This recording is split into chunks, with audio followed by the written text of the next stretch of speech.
I thought faking amnesia would make me untouchable. Instead, it made me his responsibility and maybe his undoing. The first time I opened my eyes in that sterile hospital room, his face was the first thing I saw. Not the doctor, not the nurses, but him. An impeccably dressed man with eyes so sharp I almost believed they could slice through every lie I had prepared. His presence filled the space like he owned not just the room, but the building, the city, maybe even me. "Do you remember me?" he asked, his voice low, steady, but carrying a dangerous undertone. Of course I didn't. At least that was the script I was supposed to follow. I blinked, letting the silence stretch before whispering, "No, I don't remember anything." His jaw tightened almost imperceptibly. He leaned closer, and I caught the faint scent of expensive cologne mixed with something sharper. Power, control, maybe loneliness. I didn't know who he was, but I knew one thing. This man wasn't someone you lied to lightly. Still, lying was my only way out. I wasn't really a victim. I wasn't some innocent kid who had lost his past to a tragic accident. No, I was a runaway, broke, desperate, and drowning in debts I had no way of paying. My plan had been simple. Get hit by a car just enough to land me in a hospital bed, claim I had amnesia, and hope the driver, whoever they were, would feel guilty enough to take care of me until I got back on my feet. I hadn't expected the driver to be Alexander Hale, the 35-year-old CEO of Hale Industries, one of the most ruthless business tycoons in America. It was like trying to pickpocket a king and somehow ending up in his palace instead. The first week in his penthouse was suffocating.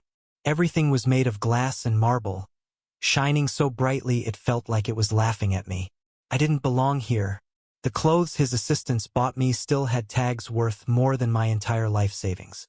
The bed was too soft, the food too rich, the silence too heavy. And him. Alexander was everywhere. If he wasn't at the office, he was in the corner of the living room, sipping whiskey with that expression of someone always calculating. If he wasn't at home, his presence lingered in the neatly organized shelves, the fresh suits hanging in the closet, the faint indentation on the couch cushion where he usually sat. He wasn't cruel. Not yet. He was watchful. He studied me like I was an investment, a risk he hadn't decided to sell or keep. But sometimes, late at night, I would catch him standing by the floor-to-ceiling windows, staring out at the city lights with something raw in his eyes. Loneliness, regret, maybe even longing. And against every shred of common sense, my chest would tighten. The lie grew heavier with each passing day. "Do you remember this?" he asked once, holding up a book, its leather cover worn with time. I shook my head, because I had never seen it in my life. His eyes dimmed for a fraction of a second before he slipped the book back onto the shelf. Another time, he brought me to an art gallery. "You always said this painting reminded you of something," he murmured, as if testing me. I smiled faintly, playing the part. "It doesn't trigger anything, sorry." He nodded, his face unreadable. But later, when I thought he wasn't watching, I saw the way his hand lingered on his glass, gripping it too tightly. He was looking for someone I could never be. And I was stealing that person's place. I told myself I didn't care, that this was survival, that once I had enough money, once I figured out my next move, I would disappear, and Alexander Hale would forget I ever existed. But then came the night of the storm.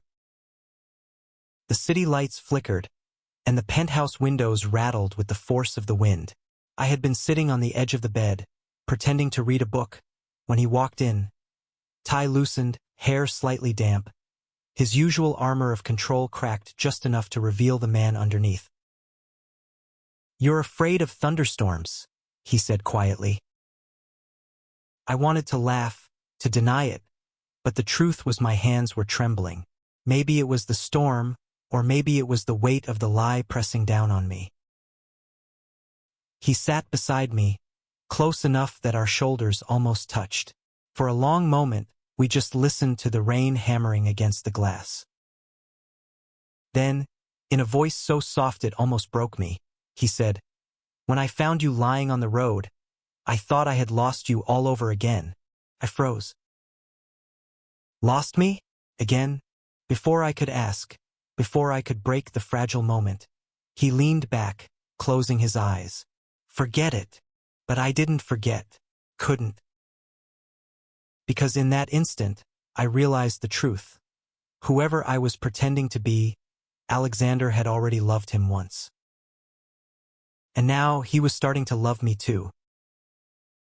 That was the beginning of the end. I started noticing the small things, how his gaze softened when I laughed, how his hand brushed mine just a little too long when he passed me something, how his voice lowered when he spoke to me, as if the rest of the world didn't matter.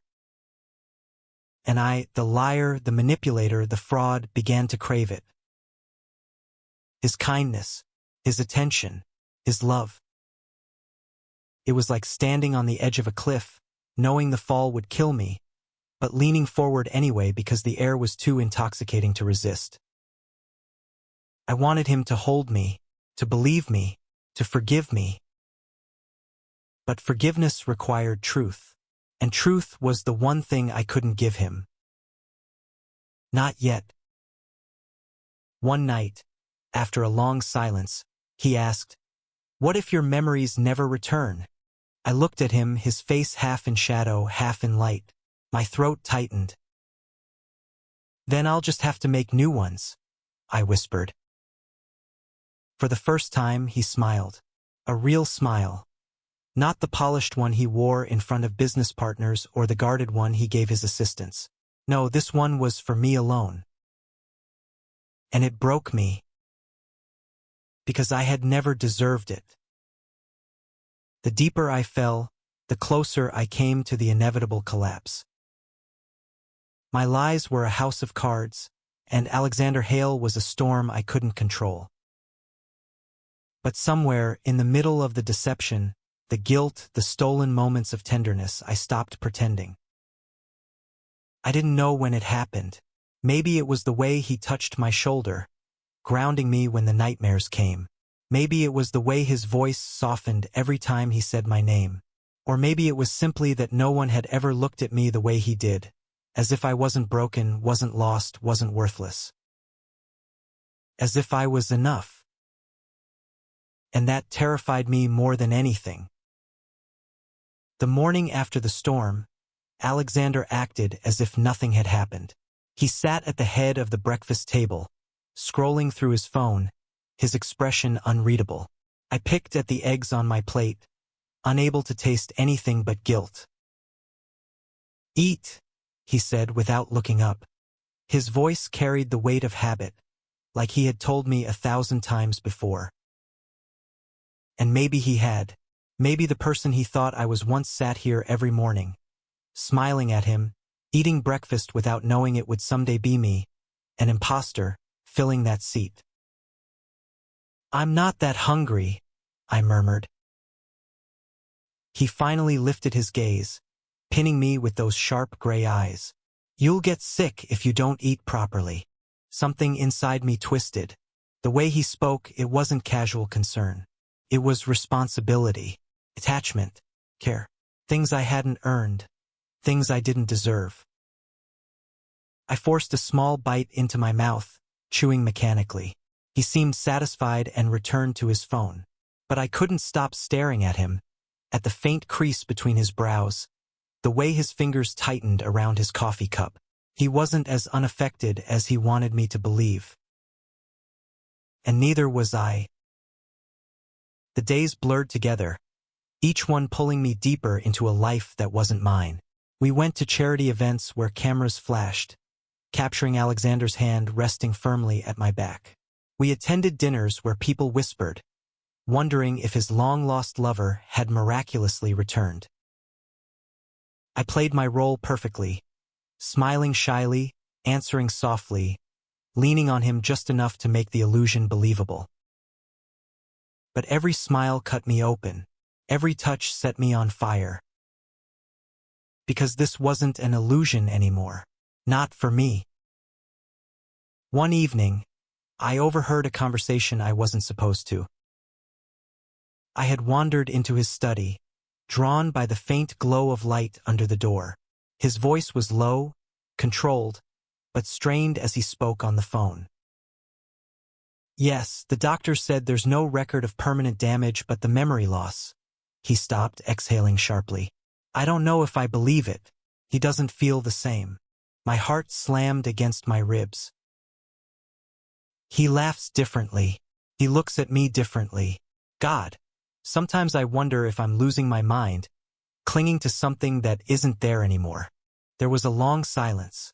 Then, softer, more broken than I had ever heard him, he whispered, "But I can't let him go. Not again." I pressed my fist against my mouth to keep from making a sound.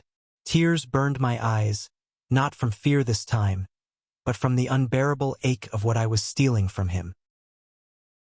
He knew. Somewhere deep down, Alexander Hale knew I wasn't the man he had once loved. And yet he was choosing to keep me anyway. That night, when he returned to the bedroom, I pretended to be asleep. I felt the weight of the mattress shift as he sat beside me. For a moment he didn't move. Then, slowly, carefully, his hand brushed a strand of hair from my forehead. "You're still mine," he whispered, so soft I almost thought I had imagined it. My chest ached so badly I thought I might shatter. I wanted to tell him the truth, to confess everything, to beg for forgiveness, even though I didn't deserve it. But instead, I lay still, letting him believe in the lie I had woven around us both. The turning point came a week later. He invited me to a gala, one of those glittering, extravagant affairs filled with powerful men and women in designer gowns. I didn't want to go, but he insisted, his hand warm on my shoulder as he said, "It's important. You used to love these." The words stung because they weren't meant for me. The ballroom was suffocating, filled with chandeliers and laughter that felt hollow. People swarmed Alexander, shaking his hand, congratulating him, pretending not to notice me at his side. But one man did notice. A journalist, sharp-eyed and relentless, cornered me while Alexander was distracted. "So," he said with a smile that didn't reach his eyes, "you're the miracle boy who came back from the dead." I stiffened. I don't remember much." "Convenient," he replied smoothly. "You show up with no ID, no medical history, no proof of who you are, and suddenly, you're living in Alexander Hale's penthouse? That's quite the recovery." My blood ran cold. Before I could respond, Alexander appeared at my side, his arms sliding around my waist protectively. "Is there a problem here?" The journalist smirked. "Not at all. Just curious." Alexander's gaze was like ice. Curiosity can be dangerous, especially when it's aimed at my personal life. The man retreated, but his eyes promised he wouldn't let it go. Alexander turned to me, his expression softening. "Don't let him get to you. People will always talk. All that matters is what we know." I swallowed hard, nodding, but the truth was clawing at me, louder than ever. What did we know? He thought he knew me. He thought I was someone worth protecting, worth defending, worth loving. But I was a stranger wrapped in stolen skin. That night, after the gala, he poured us both a glass of wine. His tie was undone, his shirt slightly wrinkled, his gaze heavier than usual. "You handled yourself well tonight," he said quietly. I set the glass down, unable to meet his eyes. "I don't feel like I did." "You did." He stepped closer, close enough that I could feel the warmth of his body. His hand cupped my jaw, tilting my face up toward his. My breath caught. There was no escaping it anymore. The air between us burned with unspoken desire, with weeks of stolen glances and restrained touches. "Alexander," I whispered, my voice breaking. He leaned in, his lips brushing mine with agonizing slowness. It wasn't a demand, not a claim, it was a question, an offering. "And God help me," I answered. The kiss was everything I had tried to resist, gentle yet consuming, a fire that spread through my veins and left me trembling. I clung to him, to the only thing that felt real in this web of lies. For that moment, I let myself believe that I was his, that he was mine, that love could exist even in the shadows of deceit. But when he pulled back, resting his forehead against mine, he whispered, "You came back to me," and my heart cracked wide open. Because I hadn't. From that night on, the line between lie and truth blurred completely. We became something more, something dangerous. He touched me with tenderness that unraveled every wall I had built. I smiled at him with sincerity I hadn't thought I was capable of. Nights bled into mornings, his arms my anchor, his voice my salvation. But the guilt grew with the love. I began avoiding mirrors, unable to look at the reflection of the liar staring back at me. I avoided his questions, his searching eyes, terrified that one day he would see through me. And yet, part of me longed for it, for the weight to be lifted, for him to know. Because if he loved me after the truth, then maybe, just maybe, it wouldn't all be a lie anymore. But I wasn't brave enough. Not yet. Suspicion doesn't arrive like thunder. It seeps in slowly, a quiet storm building beneath the surface. At first, it was just the journalist. He had planted seeds of doubt, and I could feel them taking root in Alexander's silence. He never asked me directly, never accused, but his eyes lingered longer when I spoke, as if measuring every word. One morning, I found him in the study, staring at a stack of papers. He didn't notice me at first. His brow was furrowed, his hand tense around a file. When he finally looked up, his expression smoothed over, but the damage was done. "What's that?" I asked, trying to keep my voice light. "Just business." His answer was too quick, too clean. He closed the file before I could see the name printed across it. But later, when he left the room, I peeked. It was a report from a private investigator. My stomach dropped. That evening, he was unusually quiet during dinner. He pushed his food around the plate, his mind clearly elsewhere. I tried to joke, to ease the tension, but my laughter sounded hollow even to me.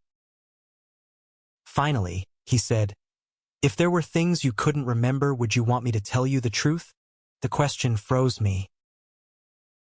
My fork slipped from my hand, clattering against the plate. I forced myself to meet his eyes, but what I saw there nearly unraveled me. Hope, fear, and something deeper, something desperate. I don't know," I whispered. He nodded slowly, as if confirming something to himself. Maybe some memories are better left forgotten. The way he said it made me wonder, was he protecting me, or himself? Days passed in suffocating silence. The penthouse, once a cage gilded with luxury, now felt like a battlefield. Every glance, every touch carried double meanings. And still, the journalist circled. I saw his name in the newspapers, subtle digs in opinion columns about Alexander's mysterious lover, hints that didn't quite name me but came close enough to sting. One night, as Alexander poured himself a drink, I asked, "Why do you let him write about me like that? About us?" His jaw tightened. "Because if I confront him, it gives him power. If I ignore him, eventually, he'll move on. But what if he doesn't?" My voice trembled more than I wanted it to. He looked at me then, eyes sharp and unyielding. "Then I'll protect you. No matter what.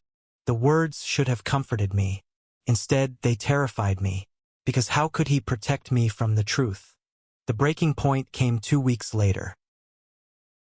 Alexander invited me to his private library. I had only been inside once before. Shelves of leather-bound books, oil paintings on the walls, a quiet sanctuary from the world. He stood by the window, a glass of scotch in his hand. The city lights painted his face in gold and shadow. "I hired someone," he said finally, without turning around, "to look into your past."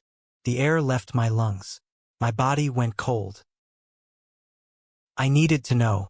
For both of us.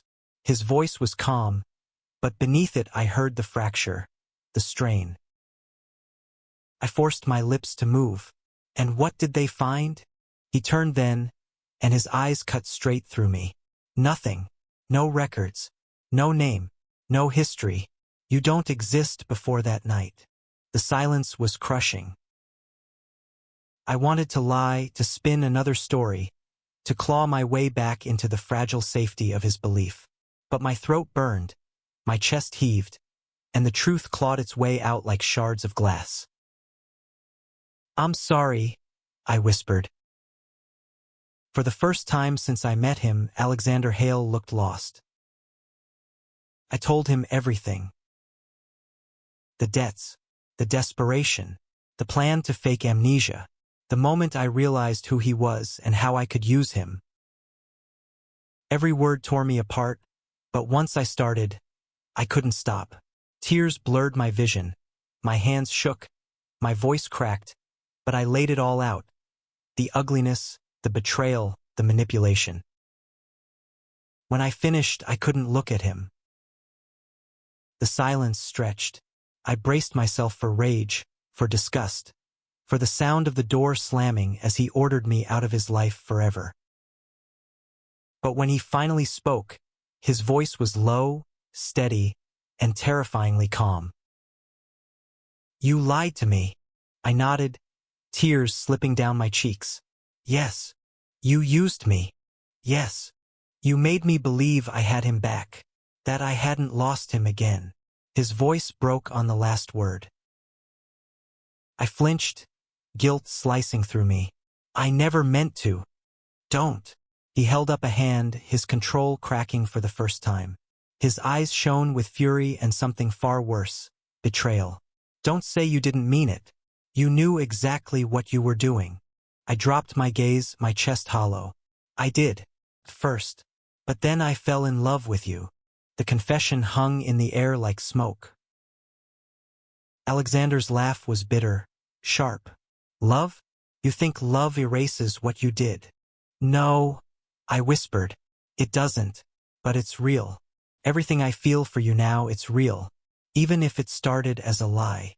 He stared at me, his face unreadable, his silence more painful than any words. Finally, he set down his glass with deliberate care. "Get out." The words hit harder than a slap. I wanted to beg, to fall at his feet, to promise I'd make it right. But something in his eyes told me there was no room left for begging. So I left. The world outside his penthouse was colder than I remembered. I had nowhere to go, no money, no friends. I ended up in a cheap motel on the edge of the city, the wallpaper peeling, the air thick with cigarette smoke. Nights were the hardest. I would lie awake, haunted by his voice, his touch, his smile. I told myself I had done the right thing. He deserved the truth. But it didn't make the emptiness hurt any less. And yet I couldn't stay away. 2 weeks later, the journalist found me. He cornered me outside the motel, his smirk sharp in the dim light. "So it's true. You're a fraud." I froze. "What do you want?" "The truth sells," he said easily. "And your story? A street rat pretending to be a CEO's long-lost lover? That's gold." But he leaned closer, his breath hot against my ear. "If you cooperate, maybe I'll tell it my way. Maybe you won't look so bad." I shoved him back, my hands trembling. "Leave me alone." He only grinned. I'm not the one you should be worried about. When the world finds out, it won't be my face they remember. It'll be yours. I walked away, but his words clung to me like poison. The story was going to come out, and when it did, it wouldn't just destroy me. It would destroy Alexander, too. And I couldn't let that happen. I went back to him. Not to beg for forgiveness, not to reclaim what I had lost, but to protect him from the fallout of my lies. When his butler opened the door, he looked startled, but he let me in. The penthouse felt colder, emptier without his presence filling every corner. I found him in the study, sitting behind his desk, papers spread before him. He looked up when I entered, his expression hardening instantly. You have some nerve. I know, I said, my voice trembling. But you need to know he's coming after you. The journalist. He knows everything. Alexander's eyes narrowed. And whose fault is that? Mine, I admitted. All of it is my fault. But if he publishes the story, it won't just ruin me. It'll ruin you, your company, your reputation, everything you've worked for. He stood slowly, his gaze piercing. Why do you care now? Because I love you, I whispered. His jaw clenched, his eyes dark. For a moment, I thought he would tell me to get out again. But instead he said, if you love me, then you'll fix this. You'll make sure he never prints a word. My stomach twisted. How? That's your problem, he said coldly. You made this mess. Now clean it up. And just like that, I realized the truth. I hadn't just lost him. I had to fight to prove I deserved him at all. The journalist wasn't bluffing. I found the proof in the half-empty motel lobby when I grabbed a discarded newspaper and saw his teaser headline in bold ink. The secret lover of Alexander Hale, too good to be true? My heart lurched. If tomorrow's paper carried the full story, everything would be over. Alexander's reputation would be shredded. His board would turn on him, and the empire he had built brick by brick would crack beneath the weight of my lies. I couldn't let that happen. I went straight to the journalist's office. His name was Richard Lang. He worked in a cramped newsroom that smelled like ink and ambition, with stacks of papers piled haphazardly across his desk. He smiled the moment he saw me. Ah, the con artist comes knocking. Don't publish it, I said, my voice raw. Why not? He leaned back in his chair, folding his arms. The truth deserves daylight, doesn't it? Or do you only like lies in the dark? I'll give you whatever you want, I blurted. Money, information, and exclusive. Just don't drag him into this. Richard raised a brow, amusement flickering in his eyes. Interesting. You don't care about saving yourself. Just him. I swallowed hard. Yes. For a moment he studied me, as if trying to decide whether I was sincere. Then he leaned forward, his voice dropping to a dangerous softness. What if I don't want your bribes? What if what I really want is to see Alexander Hale bleed? His words chilled me. Why? I asked. Richard's smile twisted. Because men like him think they're untouchable. Perfect. They walk through life as if the world owes them obedience. He's not a man, he's an empire. And empires need to fall. I realized then that this wasn't just about me. Richard didn't care about my lies. He cared about destroying Alexander. And that meant I couldn't reason with him. That night, I sat on the motel bed, soaked from the rain, staring at my trembling hands. There was only one option left. I had to sacrifice myself. If I confessed publicly, if I told the world I had deceived Alexander, that he was innocent of the scheme, then maybe I could shield him from Richard's poison. He would hate me forever, but at least he would still stand. The press conference happened 2 days later. I walked into the newsroom lobby where Richard was preparing his exposé. Cameras flashed instantly, reporters shouting questions I couldn't hear over the pounding of my heart. I climbed onto the small platform, my hands gripping the edge of the podium. "My name doesn't matter," I began, my voice trembling. "What matters is that I lied. To all of you. To him." The room went silent. I pretended to have amnesia. I pretended to be someone I wasn't so that I could survive. And in doing so, I hurt the man who showed me more kindness than I ever deserved. Alexander Hale is not responsible for my deception. He took me in when he thought I was lost. He cared for me when I had nothing. And I repaid him with betrayal. Gasps rippled through the crowd. I forced myself to keep going, every word cutting me open. I am nothing more than a fraud, and I will carry that shame for the rest of my life. But Alexander Hale, he deserves none of it. If you're going to destroy someone, destroy me. The flashes exploded like fireworks. Questions erupted, but I stepped back, my vision swimming, my chest burning with the weight of what I had given up. It was over. I thought I would never see him again. But that night, as I packed my meager belongings into a torn duffel bag, the motel door burst open. Alexander stood there, soaked from the rain, his tie undone, his eyes burning with something I couldn't name. "You think you get to decide how this ends?" he demanded. My throat closed. "You saw. I saw everything." His voice was sharp, but it wavered, fractured by emotions he was holding back. "I had to protect you," I whispered. "You think I needed protection?" His steps closed the distance between us. "You think I wanted you to throw yourself to the wolves alone?" I shook my head, tears spilling hot down my cheeks. "I couldn't let him take you down because of me. And you thought destroying yourself would save me?" His voice cracked. "God, do you even realize what you've done to me?" I flinched, but he grabbed my shoulders, holding me still. "I hated you for lying. I wanted to forget you. But then I saw you standing there, telling the world you were a fraud, begging them to leave me untouched. And I realized I can't hate you. Not anymore." My breath caught. "Alexander." He silenced me with a kiss. Fierce, desperate, raw. It wasn't forgiveness. It was confession. A pain. Of longing.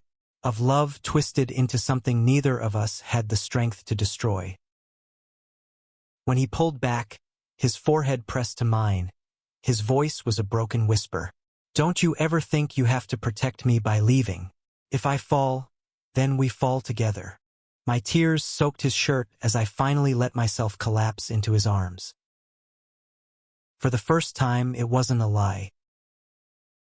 But the battle wasn't over. The next morning, the headline screamed, "CEO's lover confesses to elaborate deception."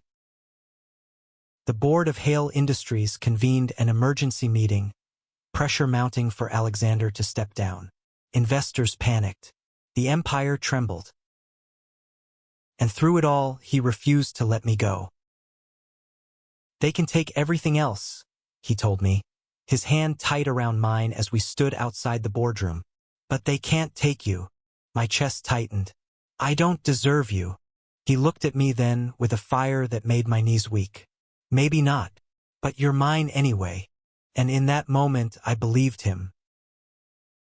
Even if the world burned. The boardroom felt like a war zone.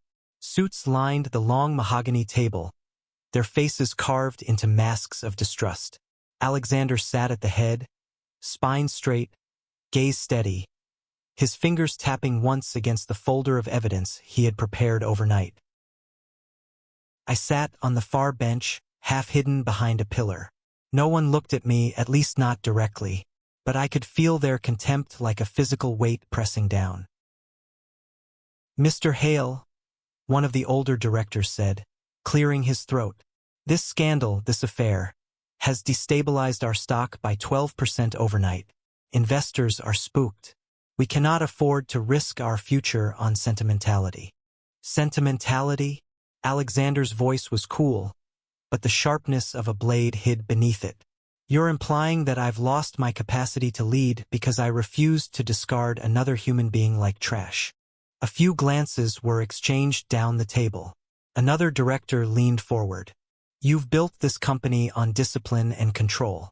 But now the public sees you as compromised, reckless. We're asking you to step down, for the good of the company. The room went still. Alexander didn't move. For a heartbeat, I saw his jaw clench, the flicker of pain in his eyes. But then he exhaled, slow and deliberate, and opened the folder. This, he said, sliding a stack of documents across the table, is every deal we've closed in the past 2 quarters. Record profits. No fraud. No missing funds. The only compromise here is that the media found out I took in someone who needed help. He paused, scanning their faces. If this board believes compassion is a liability, then perhaps you should re-examine the kind of company you want to be. A murmur rippled through the room. He rose to his feet, his height casting a long shadow across the table. But make no mistake, I will not step down. If any of you wishes to call a vote, do it now. But understand this, Hale Industries is not built on my image alone. It's built on the trust of thousands of employees who know that I stand by my choices, including this one. His gaze flicked toward me, just for a second. Enough to make my chest ache. No one spoke. No one dared. Finally, the oldest board member cleared his throat again. Very well. We'll revisit this matter after the next quarter's results. Alexander nodded once. Meeting adjourned. When we stepped into the corridor, his mask cracked. He leaned against the wall, exhaling hard. His tie loosened, the strength in his posture trembling under the weight of what he had just done. You didn't have to do that, I whispered. Yes, he said, eyes closing briefly. I did. I reached for him without thinking, my fingers brushing his sleeve. Alexander. He caught my hand, holding it tight. Don't, he said softly. Don't apologize. Not now.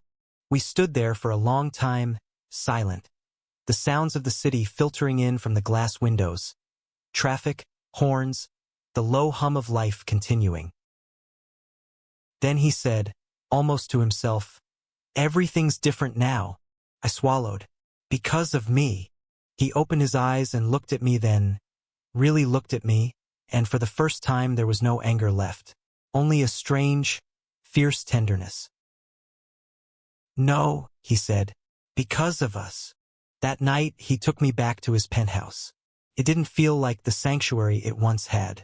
The city stretched out beyond the windows, 1,000 glittering lights, but the air was heavy with the residue of battle.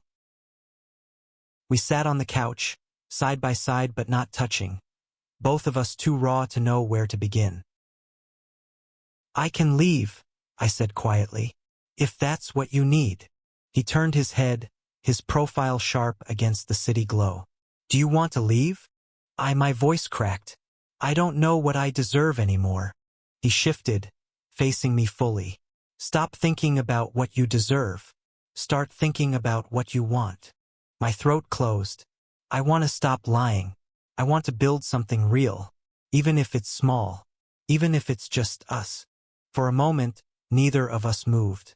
Then he reached out, cupping my jaw in his palm. Then stay, he murmured. Stay and we'll build it together, brick by brick, truth by truth. Tears burned behind my eyes. Even after everything? Especially after everything. And then he kissed me again, slow and deliberate this time, like a promise instead of a confession. Weeks passed. The media storm dulled into background noise. Stocks stabilized. The board quieted. But our lives changed in quieter, deeper ways. I found a job, not under his company, but at a small nonprofit legal clinic, helping people who were lost like I had been. For the first time in years, I woke up each morning without a mask. Alexander adjusted too. He delegated more, traveled less, came home earlier.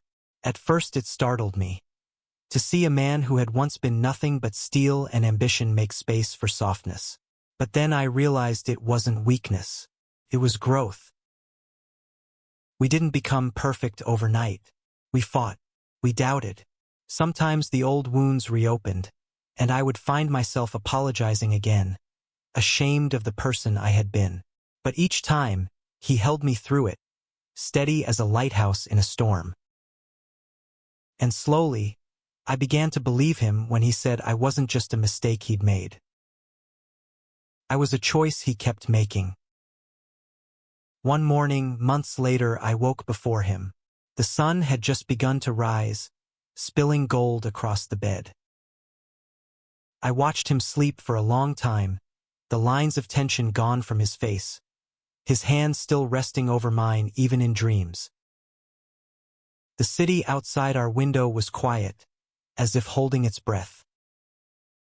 And I thought about the boy I had been when this began, the boy who had pretended to forget his own name to survive, the boy who had slipped into another man's world like a thief.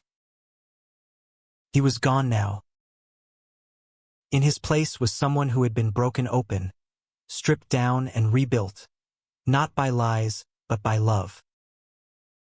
I leaned down and whispered into his hair, "Thank you for not letting me go." He stirred, eyes fluttering open, and gave me a sleepy smile. "Thank you for staying." Later that day, we stood on the rooftop terrace of the building where it had all started. The storm clouds had cleared, leaving the sky a brilliant blue. Alexander slipped his arm around my waist, pulling me close as we watched the city stretch out beneath us. "What happens now?" I asked. He pressed a kiss to my temple. "Now we start over. Together." I smiled, leaning into him. "No more pretending? No more pretending."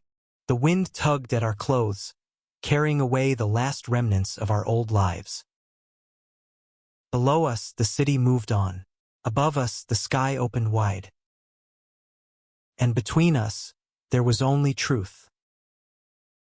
We stayed there until the sun fully rose, its light catching on every window, every street, every corner of the city we had fought so hard to survive. And for the first time since it all began, I didn't feel like a stranger in my own life. I felt home. With him. Always. Thank you for listening. If you find it interesting, please like and subscribe to follow the next stories.